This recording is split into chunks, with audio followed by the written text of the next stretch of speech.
Howdy, howdy, howdy. A good Monday evening to all of y'all guys. Hope you're doing fantastic.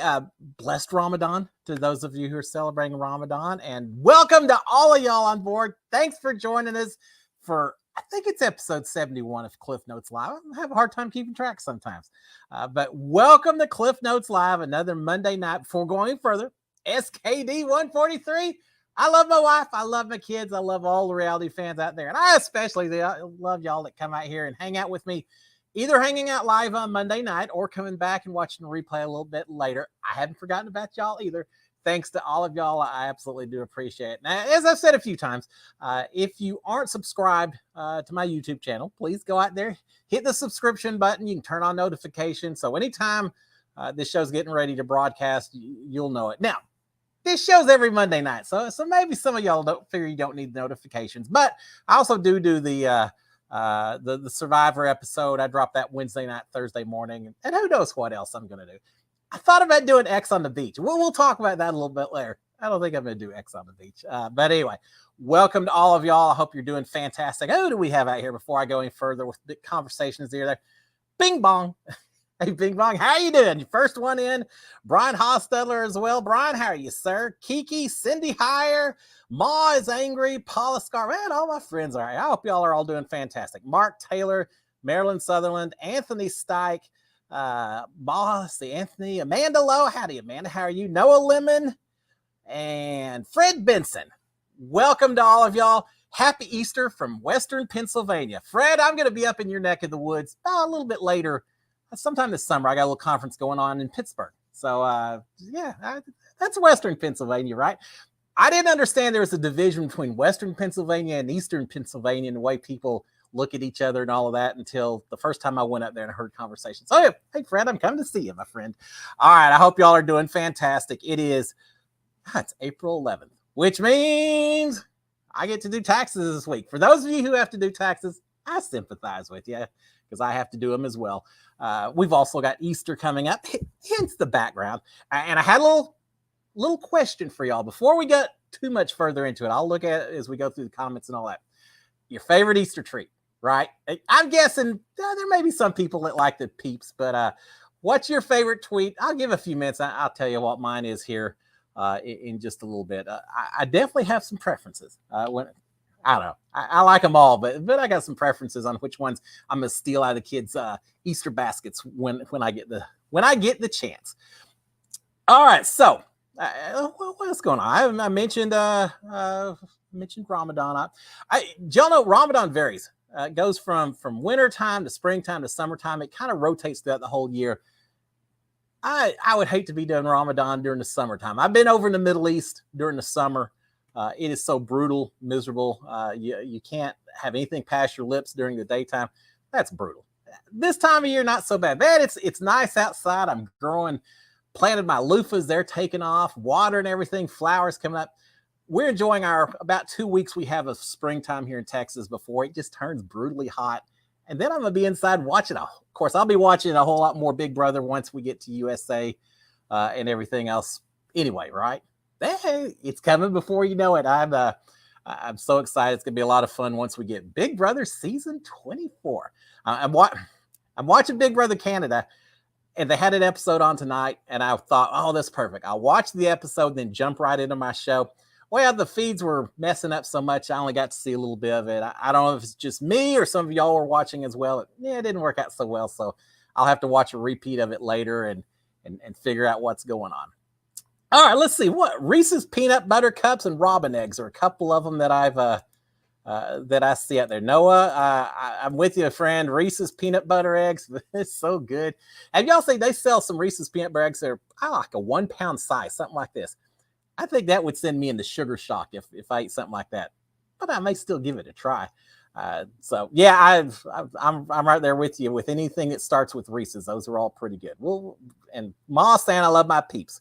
Well, I love my Peeps too, but maybe a different kind of Peeps.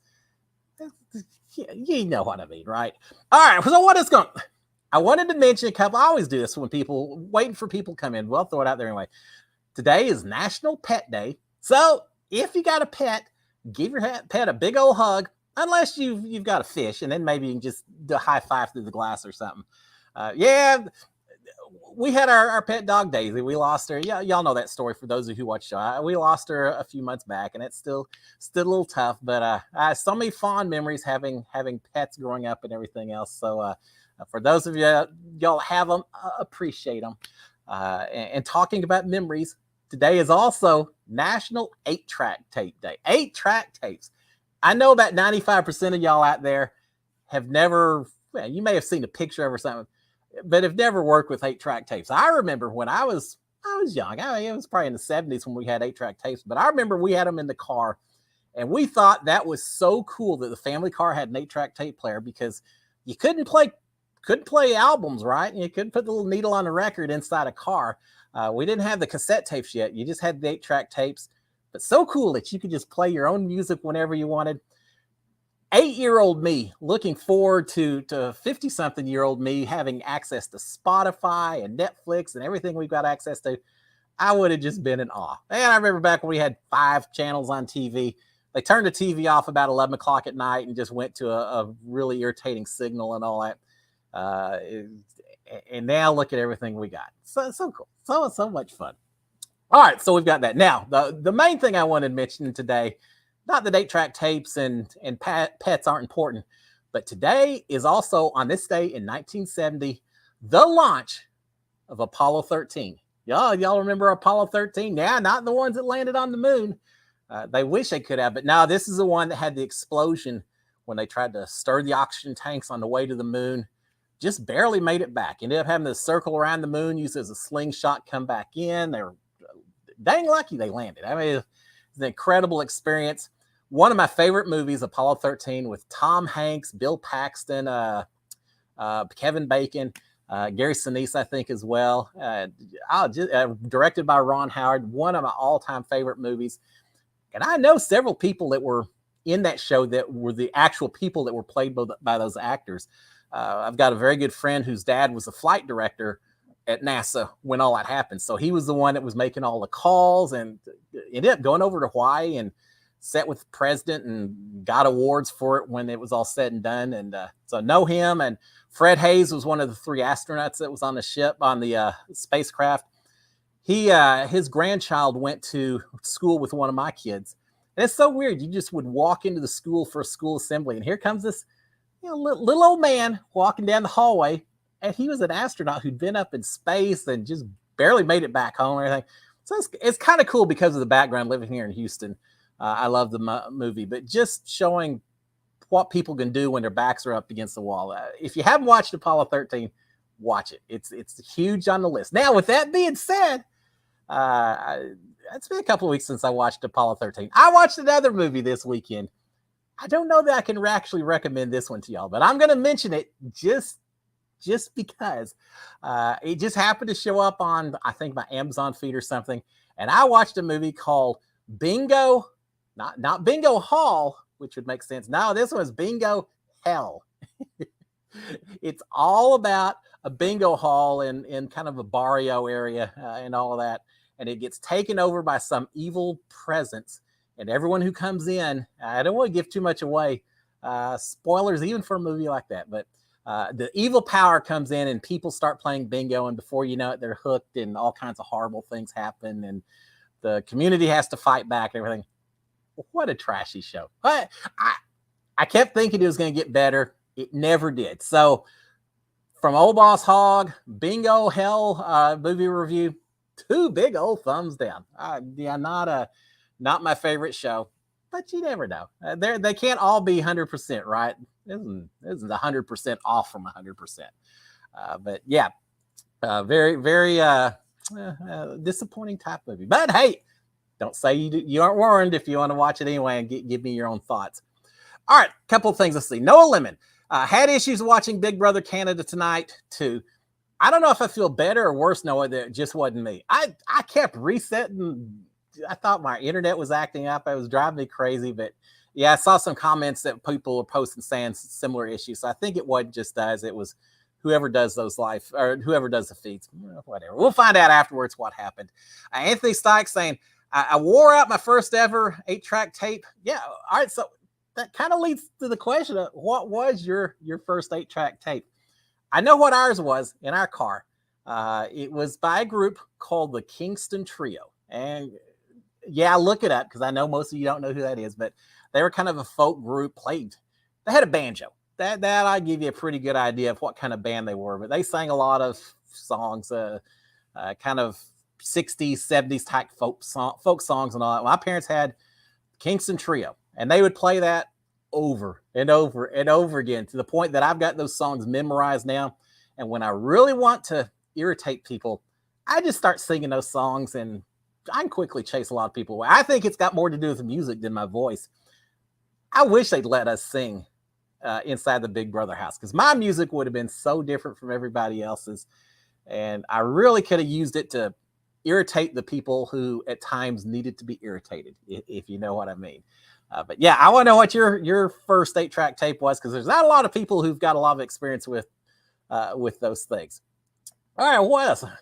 Now, all I'm thinking about now is those Reese's peanut butter eggs. That sounds pretty good. All right, let's see what else we've got on here. Mark Taylor, who is playing a better game on Big Brother Canada? Kevin, Jess, or Betty? I did. Well, let's see. I'm gonna probably say not Jess so much right now. Betty feels. I feel like she's kind of just. I don't know. I think she's riding the edge in terms of staying alive in that house and everything. I think Kevin is. I've told y'all at the very beginning, I was kind of cheering for Kevin just because I felt like he was Mr. Chaos. What was in that from Survivor? The attorney, Chaos Cat, was that what they called her? I think that was her nickname. I feel the same. This is Chaos Kevin. I just felt like coming in, he was going to be the person who, whether he actually was successful or not doing it, I felt like Kevin was going to be the person who thought he could manipulate everyone else. I think Betty and Summer, there's a few others who feel like they're good at manipulating as well. But now, I kind of like the way Kevin's playing the game. I think he's going to get burned at some point. I wouldn't be betting my money that he's going to win the whole thing. But I think he's going to last for quite a while. And I think he's going to cause continual disruptions. He's good about coming in and whispering in people's ears here and there, especially Marty. I like Marty. Big Brother Canada, for those of you who aren't watching, and this isn't a Big Brother Canada hour, so don't worry, we won't talk forever on it. But Big Brother Canada, it seems like there have been a lot of really crazy HOHs this season. And part of it, I just wonder, it seems like the veto is getting used just about every single week. In fact, I think Kevin even made mention last week, said, it's been used every time. I don't want to break tradition and get a curse on me or something else. The veto is used so much in Big Brother Canada, whereas in Big Brother USA, we only used it a few times. It just didn't seem to be, everyone was so worried about making the HOH mad, or lots of reasons that you didn't want to get the rest of the house upset with you. But I wonder if one of the biggest reasons that's used so much in Canada as opposed to here is that the HOH can't compete in the veto competition up in Canada. So you only have 5 people competing, and there's one less person who obviously wants to keep the nominations the same for the most part. You think back to our season and people who won HOH and then won the veto, so you didn't see any changes. Now, Jessica Milagros won HOH and veto. I'm glad she was able to compete and keep her stuff the same and all that. But there's a lot of times in Big Brother USA where the HOH also wins a veto, and the next thing you know, no one can do anything, or nothing changes. You don't have that in Big Brother Canada. It's been a lot of crazy weeks going on. It's been kind of interesting. And I'll talk one more thing about it, and then we'll move on to something else for a little bit. Did y'all know, I think after the Thursday night episode in Big Brother Canada, they have the eviction just like we do in the USA. And then they were supposed to have a live HOH competition. They didn't have it. They had technical difficulties that shut down the whole thing. I guess buzzers that weren't working or something. I don't know all the details. Maybe some of y'all do, but something that didn't work correctly. And so they had to completely shut down the competition and restart with a whole different competition. Isn't that something? How would you like to be a person who was doing okay or thought, oh, this is my competition, this is perfect, then it's, sorry, we're going to have to do something else instead. It's tough, though. Shutting down, you get so up, ready for these competitions. To have something like that happen is difficult. I know during my season, and I can't go into any detail, but during my season, we had two different competitions where there were some technical issues when we first started, and it had to be stopped and shut down for a little while until things got fixed and all that. And I can't go into detail, but it's frustrating when now you kind of have an idea of what the competition is going to be. You're ready for it. You're just psyched up and everything. It's like playing a sport. And just when you're going out, baseball, just when you're ready to go out there and hit that grand slam, you get a 3-hour rain delay or something. It just kind of takes away from everything. But they had that on Big Brother Canada, and that's tough. But hey, that's what happens, especially when it's live TV. That's what happens. And here's another little I don't think this is a huge secret. Most of y'all know, but lots of times when you watch the final episode, people are hitting those buttons and they're ringing bells, and you hear the buzzers and everything else going off. In real life, all that stuff's added in later. When we hit a button, usually you just hit the button and there's nothing heard. It's just someone says, all right, so-and-so won. So-and-so is the winner on that round, things like that. So, one of those things just kind of happened. But I'm enjoying Big Brother Canada so far. I have not watched the live feeds that much because I just don't have as much time with work and everything else as I thought I would. But I'm keeping up with the episodes and having fun with that. All right. Life After Neverland. We need your tinfoil hat. The Spider-Man movie is awesome. All right. I need to catch back up on some of my superhero movies. I've been a little lacking in my Marvel and DC Comics viewership, but I remember the first few Spider-Mans, and I enjoyed those. Yeah, I need to catch up on the next one. Absolutely. There's a bunch of the superhero types that I'd like to catch up. Y'all know one of my favorites, and a lot of people they wouldn't say it's their top one ever, but I really like that first Captain America. It's just because it's different. I don't know. Or maybe it's just because it was the idea of this little underdog guy, who doesn't, he doesn't really intimidate anyone or anything, and suddenly now he bulks up and becomes Captain America. I kind of like that, the underdog story. All right, what else we got? Mark Taylor, Sly and the Family Stone 8-track tape. All right, and Kiki saying Sean Cassidy. Yeah, Sean Cassidy is a perfect. I remember little Sean and David Cassidy. All right. Those are both, and Sly and the Family stuff. Yeah, both of those are very 8-track worthy. That's not too bad at all. All right, so I'm glad I'm not the only person that still remembers the 8 tracks and some of the first 8 tracks. Noah Lemon, do you have any Easter traditions? Yeah, we've got some. We'll talk about those. We do have a few traditions. One is the whole family tends to get together. Now with COVID, we had to kind of stop there for a few years, but the whole family will get together again this year, and all the kids will dye their Easter eggs. And we do all that. Sunday morning, typically, we'll all get up. We'll go to church together, my mom and my dad's church, and we'll go celebrate Easter there. And then we'll come back to the house, and kids all go off and do the Easter egg hunts and all of that. So it's pretty typical for the most part. But of course, being the Hog household, we have to change things up a little bit. And so Easter is a perfect time for a little prankster activity to take place. And I got a few things that I do just almost every year. Every year people fall for it and everything. So as Easter comes up, for those of you who are maybe looking for a few jokes and such to play on friends and family, here's some of the things I do. I'll get out and I'll grab some of the Easter eggs before the kids have a chance to search for them. I'll empty out the good candy. I'll put little pieces of broccoli or just little pieces of raw corn, something like that in there. Put the eggs back in and take that candy away, and just wait till some of the kids find some eggs, open it up, and there's just a piece of broccoli in there. And that always is fun for good for a fun reaction. The other thing I'll do when the kids are getting ready to dye their Easter eggs, my mom will come out with a big container of all these white hard-boiled eggs, and they're all ready to start dyeing them. Some of the things I'll do is before she takes the eggs and hands them off to the kids to do Easter egg dyeing, I'll take a white crayon, and then white crayon, I'll write on the egg, Cliff's egg, or Cliff is the best, or something like that. So that then when the kids stick their egg down into the egg coloring dye where the white crayon is, the dye won't stick.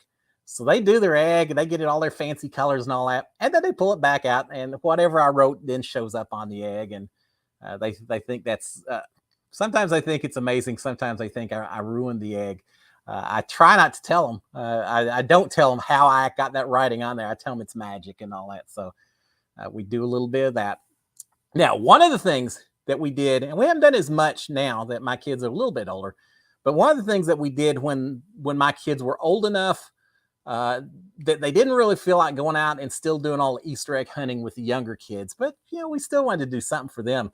So we had the older kids Easter egg hunt.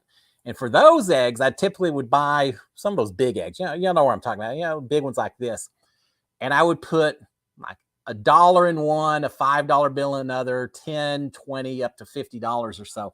And so I put more money in these big eggs, and I would hide those. But those I hid extra special. I would do all kinds of things.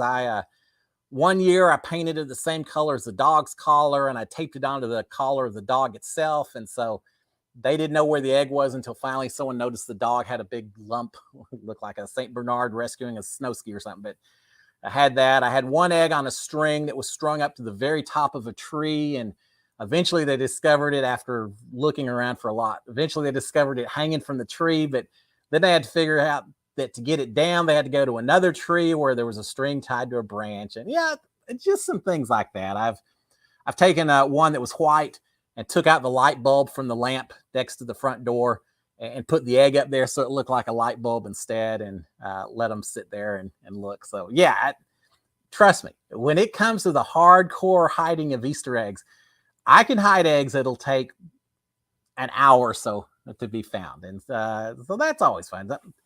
So even for the kids that are older, I can give a little bit of a challenge on an Easter day. So we do a lot of that, but it's nice. What else do we do? Because the family typically is all together, and for the most part, we're all dressed up and everything. So we try to do a lot of our family photos every year, even more so than Christmas, because Christmas time, you've got people going to see in-laws and families kind of going all different directions. At Easter is the one time right after church where normally we can get everyone to pose while they're looking especially pretty and take some pictures. So we'll do a little bit of that this year. Now here's what I want to do, and I don't know if I'm going to do it yet. And I think I can get away with it because I don't think my younger nieces and everything watch this. But have y'all heard the 1,000-year-old egg or the 100-year-old egg?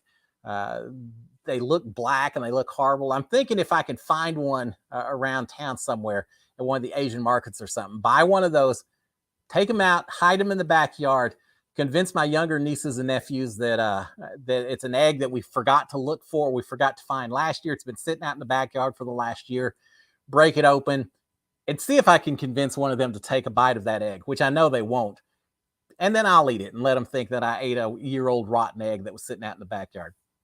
That may work, but I got to find it first. So I'll report to y'all next Monday if that works or not. We'll have to see. But I'm thinking about doing some of that as well. All right, a couple other things. Mark Taylor, I also have a bag phone. Do you remember them? And Anthony saying had one like a small briefcase. When did I have that job? About 1995 or so. I was all impressed because I was working 94, 95. I was working out in the oil field, and I was an engineer that had to be in touch with our home base engineers and all that. And they gave me a phone. And I was like, oh, I'm Mr. Bigwig because I got a phone out here in the middle of nowhere. And it was one of those bag phones that sat right on the little bump in the front seat, and big old handpiece that you pull out. But it worked pretty well. There were a few times where we had issues. We could, things happening. What pressure do we need to push pressure up to and all? And I could call into Houston, and it was amazing. Other guys are having to drive 50 miles down the road to the nearest convenience store. And out in West Texas, you may have to drive an hour just to get to a convenience store. But they were driving in to get to a pay phone to call in. And I'm just like, let me pick up my bag phone and make some calls. So pagers. And then later the bag phones made me feel like a big wig sometimes. I remember those well. All right. Honestly, Amanda Lowe, have you been to the Ewing Mansion from the show Dallas? No. Well, for a little story behind it. The short answer is no. It's South Fork. I think it's South Fork is what they call it, over in Dallas. I know it's turned into a bit of a tourist attraction up there nowadays. I've never actually been there to see it. I should. I mean, I watched we all watched Dallas because that was a big soap opera at the time, but also just because it was Dallas and Oilfield and JR and I'm Oilfield and all of that. But no, I've never been up there. But I kind of have a little background story for you. When they were filming Dallas, or they were getting ready to film Dallas, they were scouting all around for houses that they could use for the Ewing's residence. And if y'all watch Dallas, it starts off, it zooms in from above, from a helicopter or something, shows this house out on this big ranch and all that, and they zoom in, and that's the Ewing mansion. Well, I've got an aunt, my aunt and uncle, who actually owned a decent sized house out in the middle of nowhere east of Dallas, and they were actually approached about maybe using their house to represent the Ewing household. And so they came out and they took a helicopter and they flew over and they took all kinds of photographs and everything else. And I guess it was in the running for a while, but eventually they came back and said, yeah, no, it's, you don't have quite as much land as we want. And we want a house that has a swimming pool, and their house didn't have a swimming pool. And they said, we want a swimming pool so we can show people lying out in the pool, as part of the show and all that. And y'all's didn't have it. And so as a result, we're going to pass. But they gave my aunt and uncle a bunch of the photos that they had taken from up in the air, and they had those framed and put up in this house and everything else. And yeah, it was kind of cool. So no, I've never been to the actual mansion, but I've been to the house that could have been the mansion, which that's kind of cool as well. A house isn't there anymore. They tore it down a few years ago and built a whole new subdivision out there. But yeah, so that's my little connection to Dallas, the TV series. So what else do we have? Michelle Tuller. Loved Captain America, and I had a crush on Sean Cassidy. There was another right? There was a Captain America that was a TV show as well, way back, right? I'm thinking of the one. It's probably still 10 years or a little less than that, but the one that was on the movies. But now that you say that, I remember the TV show as well.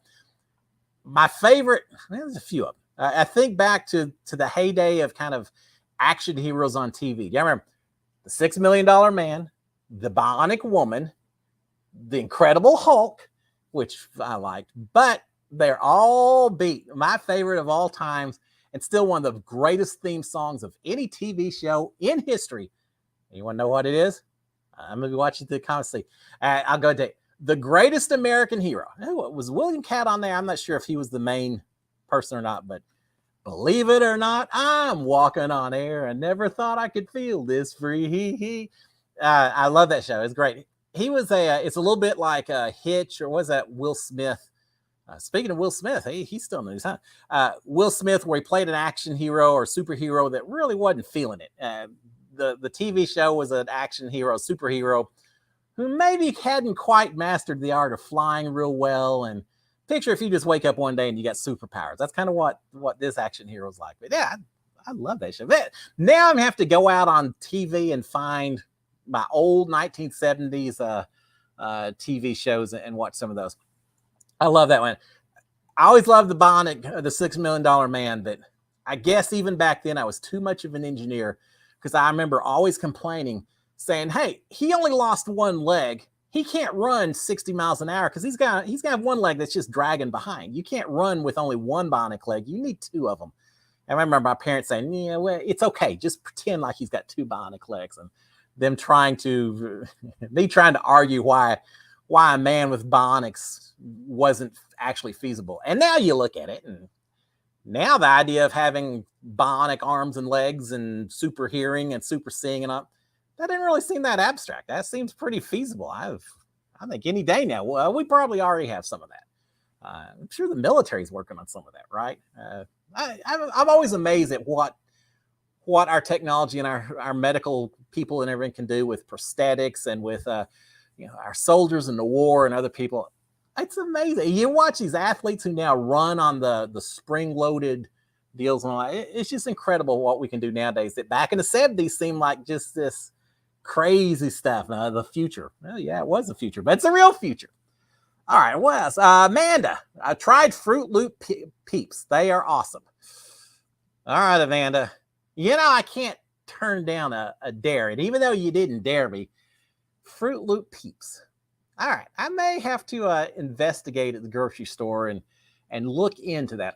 I don't dislike Peeps. I mean, they're marshmallow flavored, whatever. I probably eat more of them than anyone else. That's one of those candies we could always get for the kids. They'd never eat it, which meant I got to eat it at the end of the day. So yeah, Reese's peanut butter cups, the kids would eat. So I learned to be one of those parents that enjoyed the mid-range kind of foods that other people turn their nose up, and I'd say, yeah, bring it on. That's I'll take all that you got. Just because I asked a question, I never came back. My personal favorite, I love the Reese's peanut butter eggs, but my all-time favorite, now, solid milk chocolate Easter bunnies aren't bad. I mean, I'll eat my share of those, and I always start with the ears, for those of you who are wondering. But my all-time favorite Easter candy, it's got to be the Cadbury cream eggs. So good. So good. Can't eat too many of them because they start pretty rich. But yeah, I love me some Cadbury cream eggs. So that's my number one choice.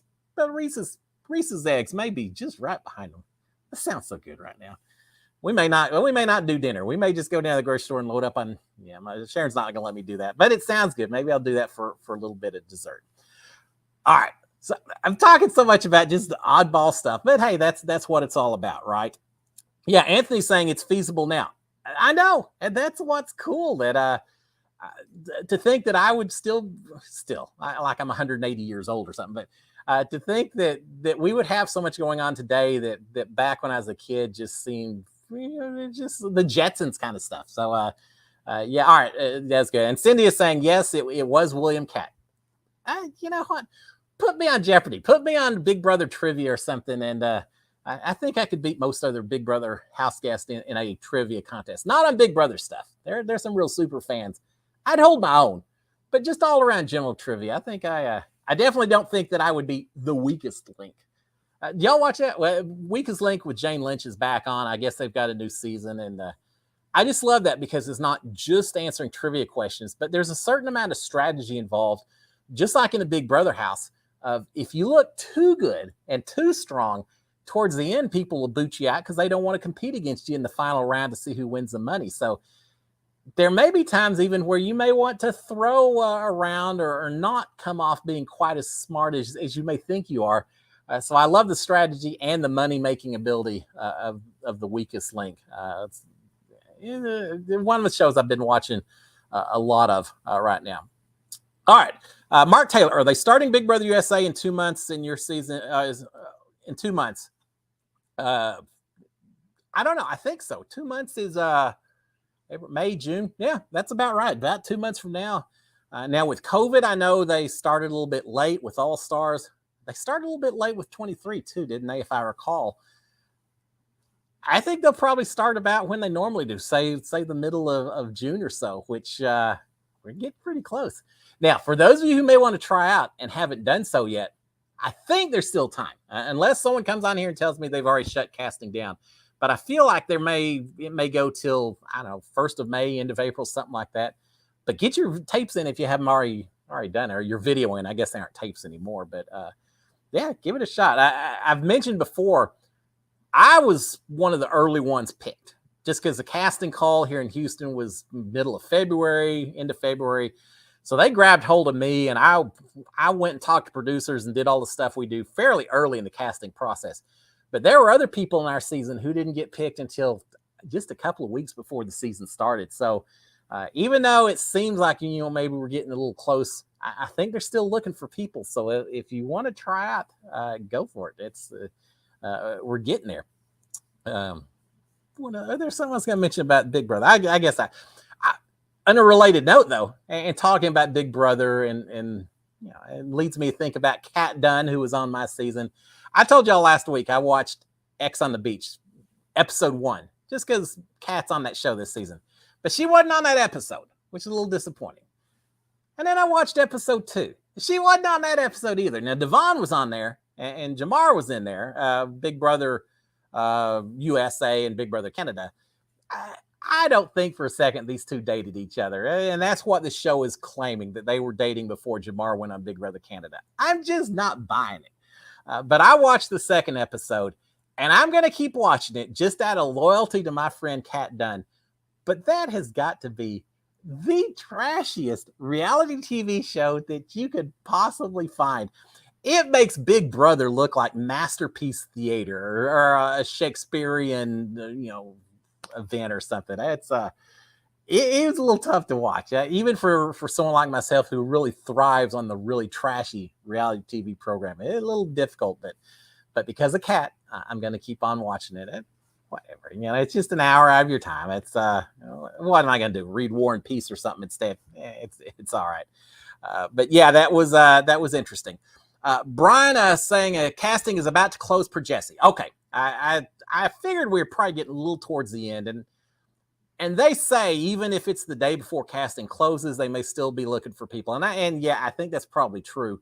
But at the same time, the sooner rather than later, because I'd like to think that once they find someone that kind of fits who they're looking for, they may kind of start shutting down the rest of them. I always have thought that once they found me, I told them when I was out in LA, we have to go out there for a week. That's no big secret. And as I'm going back to the airport, I told all people that were involved in the process that, all right, if there's any other old guys showing up, or if there's anyone else showing up with the cowboy hats, just go ahead and send them right back home. Because obviously you don't need two people like that. You already got me. Just tell them we're done. We're already booked up for that particular slot in Big Brother. And they all laughed about it. And I was actually being serious, but I knew they wouldn't just do that. But I'd like to think that maybe once I showed up and started talking a little bit, that hopefully there is someone that maybe said, yeah, I think we got someone. We're probably good at this point in time.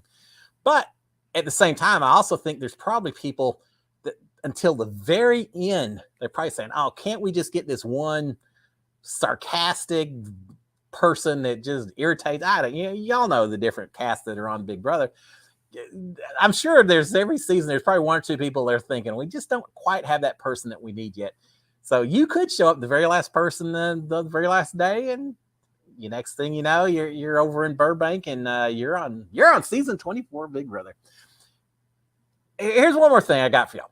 If any of y'all who watch this live or watching on replay, either one, if you ever make it on the Big Brother, or if you even think that there's a good chance that you're going to make it on the Big Brother, figure out some way to let me. I don't want to get anyone ever in trouble. And I've always told everyone, I'm not going to spill anything, but don't trust anyone when it comes down to it. But figure out some way you can get some kind of secret message to me, even after you go in the house or something, that you watch. Heck, you can just mention it on the show itself during the live feeds. But if someone gets on that show and says, oh yeah, I watch Cliff Notes live, I promise you, I'm going to be the hugest fan. I will be cheering you on. I will be so incredibly happy watching someone that I know on that show. So just keep that in mind, that you're going to have a big cheerleader for you if something like that happens. So yeah, keep us in mind if y'all make it on, and make sure you talk to the cameras and tell us what's going on, but use a little tiny voice so you don't get overheard. Learn from the master of the big mouth, and I'm sure you will do better than I did in terms of learning what an inside voice is all about. All right, Ma saying, wonder how much of this cast is going to be alternates, and my dad played the Dallas theme thanks to you. It's a great thing, and now I got stuck in my head too. I had Love Shack from the B-52s before, and now I've got the Dallas theme song. It's a great soap opera type song. I used to watch Dallas, and I used to watch Dynasty. And here's the thing about those shows. I watched it. I was working at Six Flags over Texas, working in one of the gift shops there. And I started watching Dynasty. And one of the reasons I started watching Dynasty, because it was on at night. And so you would take your dinner break at some point. So I always tried to arrange it while Dynasty was on. We'd go to the employee cafeteria that had TV set up, and they always had it on Dynasty. And so I always did that. Part of it's because I liked watching the show, but part of it is I also figured out pretty quickly that about 80% of the people who watch Dynasty were the women, the other high school girls and everything who were working at Six Flags as well.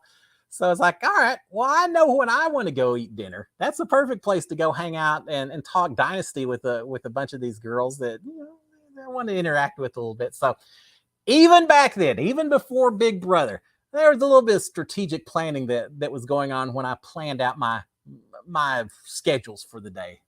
So yeah, I just thought of that when you mentioned the Dallas theme and everything. All right, Ma saying, wonder how much of this. Oh, sorry, saw that before. Marilyn said got one episode in and gave up on X on the Beach. I don't blame you, Marilyn. I thought about doing a recap of it. Said, well, I've never watched that show before. Maybe I could do that. My daughter keeps saying you need to do RuPaul's Drag Race. Do a recap on that, and I'd like to. I hear so much about that show, and I just haven't had a chance. I've watched a random episode here or there, but that's it. But yeah, I thought about doing X on the beach. I'm probably glad I didn't. That would be tough to cover. But having said that, the show's trashy. But any show that involves going out and hanging out at the beach for a while and just enjoying life as it is and everything, it wouldn't be bad to be a cast member on that. I guess you just have to put up with a lot of stuff while you're on there. Anthony saying, how many times a season can they put you on slop? Well, Anthony, I don't know, because and you may be asking that because of Big Brother Canada, because it seems like they've been on slop several times. But it's different at Big Brother USA. I mean, it seems like on Big Brother USA, you had have-nots that could last 5, 6, 7 weeks. I mean, they kind of would shut it down towards the end of the season because they wanted everyone to have energy and not say, oh, it was because of the slops why I did so bad on this competition. It was so important. So it kind of was a mid-game, it seems like, when there was a lot of slop on the typical Big Brother season. But I want to say 5, 6, 7 weeks that people can be have-nots. Now, there's a lot of times where they have it set up where you can't be on slop week after week after week because, it says pick 3 new people to go on slop, or the person who's on slop picks someone else to go on slop. They do things so that hopefully you won't have one person who goes 7 weeks without it. But I feel like in some of the earlier seasons of Big Brother, when they first started using slop, there were competitions where you could do things to help you win veto. You would agree to go on slop for the rest of the season, it seems like, and things like that. So I don't think they care so much. But Anthony, here's the thing. If you remember my season, we only had 2 weeks of slop. Really, very strange situation with that. I won HOH. And so they said, Cliff, you need to pick or get 4 volunteers to go on slop. So I couldn't go on slop that week because I was HOH. Then for the next HOH competition, they said the first 3 people who fall off the poisoned ivy vine are going on slop as have-nots. Well, I didn't compete that competition because I was the outgoing HOH. So I wasn't eligible to go on slop that week. And then the next week, the slop just disappeared. It was still in the storage room. There were bags of it back there. So we kept thinking they're going to put us back on slop at some point because we still saw it all back there. The slop was there to the very end of the season. I fixed some of it to try it just before I left the house. But for whatever reason, and I've heard conspiracy theories and rumors and all kinds of stuff, but for whatever reason, they only did 2 weeks for us and then moved on. So I don't know. So we got it easy when it comes to slop. I got it especially easy. I volunteered to go on slop. If there had been a third week, I think Holly and myself, Nick, and Sis were the only 4 people still in the house who hadn't been on slop yet. And Nick and Holly and myself said, yeah, we volunteer. If you need to do another week of slop, we'll do it. Sis said, nah, I ain't going on slop until you make me go on slop. I'm not volunteering for it at all. So she wasn't into it. She did not want the slop. But she got lucky because we ended up shutting it down after only 2 weeks anyway. So she never got on slop. I bet she never even tried it. She wasn't real adventurous when it came to the foods and the taste and all that. Julia Shepard. Didn't Mike have to say his phrase at a challenge so it became active? Was there really advantage to not saying anything? Yeah, isn't that interesting? He for those of you who don't remember or may not recall, there was a 3-way shared immunity idol. This is Survivor 42.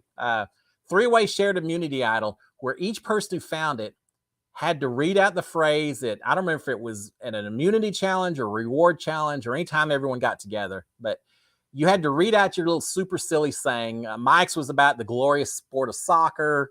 Mary Ann's was about being in a bunny in a mailbox or just being a bunny or whatever. And what was the third one? I can't remember what the third one was. The one that was just discovered. I don't remember. But anyway, yeah. And so Mike, now the disadvantage until the statement is read out, you don't have a vote in tribal council. And Mike had decided that he thought it was more important that no one knew that he had that shared immunity idol outside of his tribe, as opposed to having a vote at tribal council. I think that's very dangerous. I talked about that a little bit last week on the Survivor recap, the episode I posted. Just the idea that you don't have a vote seems to make you very vulnerable if people want to do kind of a Survivor version of a backdoor on you or something. You can't really backdoor in Survivor, but y'all know what I mean. I would be very nervous, not just not having a vote, but having people on your tribe knowing that you don't have a vote so that you can't really influence actions and potentially help get one of them out. It seems like it makes you a huge target. But he thought it was more important. And I think at the end, he ended up reading it last week. He was telling people even up until last week, he wasn't going to read it. And he ended up doing it. I think it was a smart decision. Anthony, I think, may have been the one who pointed out on the comments that he felt like maybe Mike realized that High maybe wasn't playing so hard in that competition and was maybe trying to throw it to try to play some games on it. Maybe. But yeah, I think Mike made the right decision.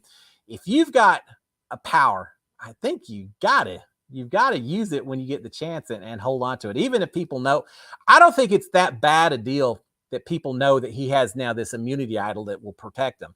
Yeah, you always hear people saying, let's flush the idol and this and that. But at the same time, if you've got an idol and people now know that you've got your vote back, I just feel like they may be a little more hesitant to go after you, knowing that, yeah, we can go after him. But even if we flush that idol, he may play that idol and send one of us home instead. Let's go after someone that doesn't have an idol. It's a little bit easier to get out. My own personal feeling, when you've got a survivor that's 3 tribes of 6 instead of 2 tribes of 9, it's just so hard for people to hide anywhere. And that one vote that he lost could make such a huge difference. That one immunity idol just to protect you, and suddenly now there's someone else. It's just a different game when they play Survivor in these small little tribes instead of the big ones. And so, yeah, I think he did the right thing, eventually saying his little statement and all that. But it's an interesting strategy that he's thinking the other way around. Now, Survivor, for those of you who don't know yet, apparently this coming up Wednesday, we're going to have some kind of, maybe not a tribe swap. I'm thinking it's going to be a tribe. I mean, not merge, but I think it's going to be some kind of swap where maybe they go to 2 tribes and mix them up randomly or something. We're going to have different relationships taking place, which is always exciting, especially because we've had some of these castaways that have been up on that mountain and talked to other people from tribes. And some people on other tribes know who has some powers and votes and who doesn't and things like that. Wednesday, I think it's a 2-hour episode, so I'm going to be doing a lot of talking when I cover it, but I'm looking forward to it. I'm loving Survivor 42 episodes, or Survivor 42 this season. They just do a good job of changing things up just a little bit every season to make it, always keep it fresh and everything else. All right, Marine Carol, I worked at Six Flags over Georgia from 1979 to 1981. Well, hello, fellow coworker. I worked at Six Flags over Texas from 81 till 84 or so, I guess. We actually took a trip during one summer out to Six Flags over Georgia. We slept in the, what do they call it, the Crystal Pistol Theater or whatever the little theater was there. We slept there overnight and went to Stone Mountain and did canoeing and everything, but ran all around the park at Six Flags over Georgia one year. So yeah, I loved it. It was a great place just to, I worked. I learned a lot of things, a lot of responsibilities. I was a manager of one of the stores. So it was a great learning experience, but it is also a fun place to hang out with a bunch of other high school kids and everything else. I worked one year at a machine shop. Much harder work. Pay was much better, but much harder work and not nearly as much fun as working at Six Flags. So yeah, there's trade-offs in everything you do in life, right? All right, Mark saying, when you were a kid, did you watch the greatest show of all time, the Three Stooges? Yeah, who didn't? Yeah, the Three Stooges, as I recall, were on every morning when I was getting ready to go to school. So it'd be on 6 o'clock in the morning, the Three Stooges hour, if I recall. 6 o'clock to 7 o'clock in the morning or something like that. So, we'd watch it. And they were, 20 minutes long each or something. So you'd watch 2 or 3 Three Stooges. Yep, I absolutely watched them. Curly was always my favorite. So it's funny how comedy has changed. No one would put up with that stuff nowadays, right? But back then, watching people get poked in the eye and grabbed by the head and all kinds of stuff going on. The Three Stooges and the Little Rascals. Those are my shows. Man, I love me some Little Rascals. So yeah, we're going back in the way back machine when we talk about that. All right, we got like 8 minutes. I didn't tell you. I want to talk real quick. We'll just maybe finish up the evening talking about this. I did something cool over the weekend. For those of you who checked my Instagram story, you saw it. I went to the Houston Art Car Parade. So much fun. It's open to anyone who wants to decorate a car. And we got a lot of professional artists here in Houston. And they go in and they decorate cars. Some of them take a standard car and they just glue stuff all over it. Some of them just take the chassis of a car and they built something that looks like the Deathmobile from Animal House or something, and all kinds of weird structures. And anyway, I think there were about 140 cars or so entered in the art car parade. And they went through downtown Houston. And so Sharon and I went over, and my daughter and son-in-law met us over there. And we watched the art car parade go through Houston. So much cool stuff. And there's people playing music and dancing, and a bunch of people on bicycles all around these cars and everything. And just had a blast watching. It's amazing. There was a Yoda car. There was a car that had been built like a huge giant chicken. The Mystery Machine from Scooby-Doo. There were 4 people dressed up like as the Scooby-Doo group, and Scooby-Doo was driving the Mystery Machine. It was just a bunch of fun things. It was a nice way to get outside and enjoy a parade at this particular point in time. So yeah, I love the car parades. First time we'd ever been. Seen all the pictures from years past, but it's the first time we went. It was a lot of fun. But it got me to thinking, some of these cars were classics. And there were a bunch of lowriders that were bouncing all around everywhere, and a bunch of cars considered classics now that weren't so classic when I was growing up. They were modern day cars at the time. You got me thinking, and we talked a little bit about Six Flags and all that.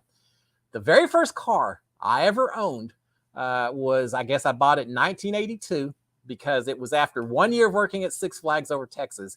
And my dad had told me, he said, look, if you raise enough money to buy your car, I'll help you find a good car, but we have to approve it. It has to be safe.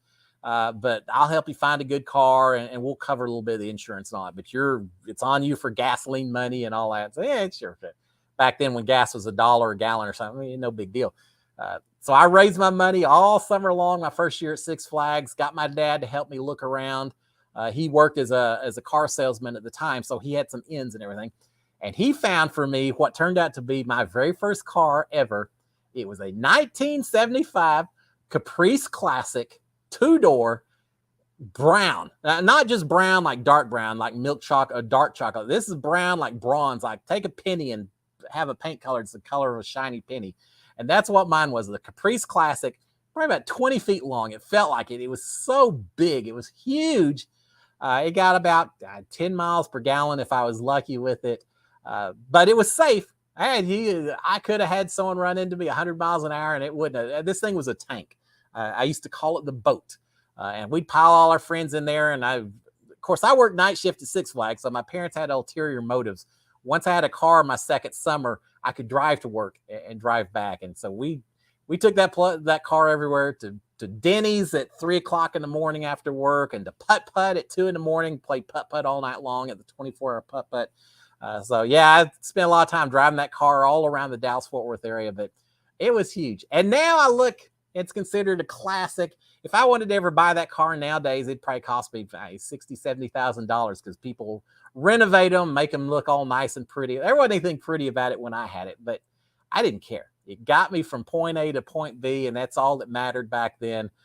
So yeah, that was my very first car. Now, my dream car back then was a baby blue 1968 Mustang, Ford Mustang. I thought I had a friend who had one of those cars. I thought that was the classic automobile. I would give anything to have one of those, but of course that didn't happen. I had mine instead, and I've never complained. It still has a lot of memories thinking about that big old monster mobile. It was incredible.